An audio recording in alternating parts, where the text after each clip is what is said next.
Hello à tous, c'est MeloGP et on se retrouve aujourd'hui pour faire un résumé de la course et des warm-up du Grand Prix de Thaïlande, notamment le calendrier pour 2023 provisoire qui comporte 21 courses, dont 2 nouvelles, le Kazakhstan et l'Inde. Je ferai en fin d'année une vidéo pour vous expliquer le programme de 2023 et comment se passeront les courses. Avant de parler MotoGP, je tiens tout d'abord à parler de Moto3 et de spécialement féliciter Ricardo Rossi et sa 3e position. Maintenant, commençons par parler des warm-up, sans oublier que Joan Mir n'est toujours pas de retour, mais sera présent en Australie dans 2 semaines et est pour l'instant remplacé par Danilo Petrucci. Et il y a aussi Takaaki Nakagami qui n'était pas présent pour ce Grand Prix. Bien maintenant, parlons pneumatiques. Pour les warm-up, les pilotes ont pris des pneus médium à l'avant et slick ou médium à l'arrière. Le premier de ces warm-up était Pecco Bagnaia, suivi de Luca Marini, Johann Zarco, Fabio Quartararo en 6e position et Marc Marquez en 14e position.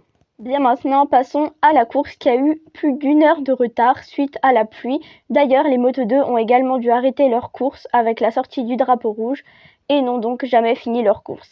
1 heure après l'heure prévue pour le départ, il y a eu l'occasion de partir, sauf que quelqu'un sur la grille a fait un malaise. Quelqu'un dans une team, je vous rassure, pas un pilote.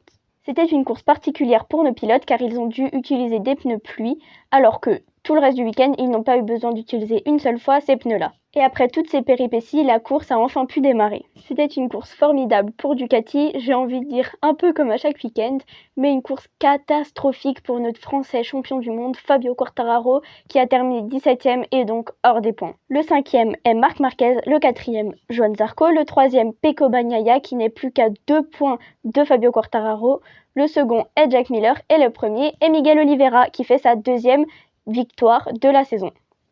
Concernant Johann et Pecco, il y a eu un gros débat qui s'est lancé après la course, car Johann Zarco, qui était remonté au niveau de Pecco Bagnaia, aurait eu l'occasion de le dépasser, mais ne l'a pas fait et est resté derrière lui. À ce qu'on a compris, ce serait pour que Pecco Bagnaia soit le plus devant et gagne un maximum de points pour le championnat. Et donc, l'équipe Ducati officielle est allée dire à tous les autres pilotes de le laisser devant s'il était dans les gros points. On est suivi donc un beau paquet de remarques. Et vous, qu'est-ce que vous en pensez? Dites-moi dans les commentaires. À bientôt pour de nouvelles infos GP.